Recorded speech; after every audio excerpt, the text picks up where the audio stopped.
Hi guys, Chris Hunter here with Russell Barnett Kia in Tullahoma, Tennessee, and I had to rummage through our inventory pretty deep to find this one. To heck with keeping up with the Joneses. Let the Joneses keep up with you for once, because I have for you this 2009 Chevy Impala LS. With two-tone paint jobs being a growing trend in the automotive industry, this vehicle is well ahead of the curve. I've counted 6 different paint jobs, and that is excluding the wonderful color and patina offered up by this extensive rust that we find spread throughout the vehicle. You mentioned ease of use being a buying point for a vehicle. How is this for ease of use? In another 6 months, you won't even have to fool with this door. It'll be rusted through. You can put the nozzle straight in the hole. As we go down the passenger side of the vehicle, we come to yet another aftermarket modification that was made. Right here, you'll notice to avoid some wind drag and resistance, the quarter panel on the front here has been meticulously dented in at an angle that's going to let air travel through and hopefully not pull the door off in the meantime. As we make our way back to the front of the vehicle, we come across some of the dirtiest headlights I've ever seen, quite frankly. Not really a big deal, because with all the different things going on with this vehicle, you're not going to necessarily want to drive it at night. But if you did have the notion, I'm going to suggest it's not a good idea with these headlights. With that being said, let's take a look under the hood.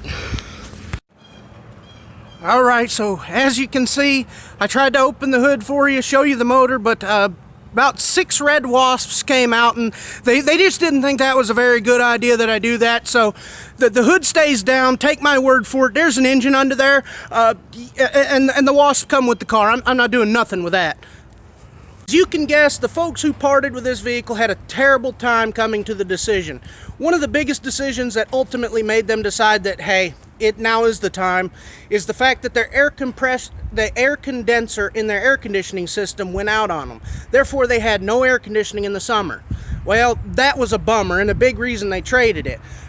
Had they known that the vehicle's window was going to break a week later, I don't know that they would have traded it, because now the vehicle has air conditioning again. As you can see, it has through air conditioning right through this window, right through the cab, and if you roll down the other window on the other side, you can get a really good flow of air coming through. So I don't know. I think the jury's out on this one. I'd say it does have air conditioning. As we make our way into the cabin, I know I'm taken aback, as I'm sure you are too as you're watching at home. For 2009, this vehicle had a ton of new tech features. Let me show you. Nowadays, we sell vehicles that have cooling seats. This vehicle, as you can see, has heated seats already, but it didn't have the cooling. Thanks to the fan being down, as you can see, look at all this water coming out of the seat cushion. You're not going to get a cooler seat than sitting your bum down in a soaking wet foam cushion. So, way to think ahead, GM. To the untrained eye, this just looks like a bunch of mess. However, they would be unfortunately underestimating the aftermarket air purification system. That's right, ladies and gentlemen.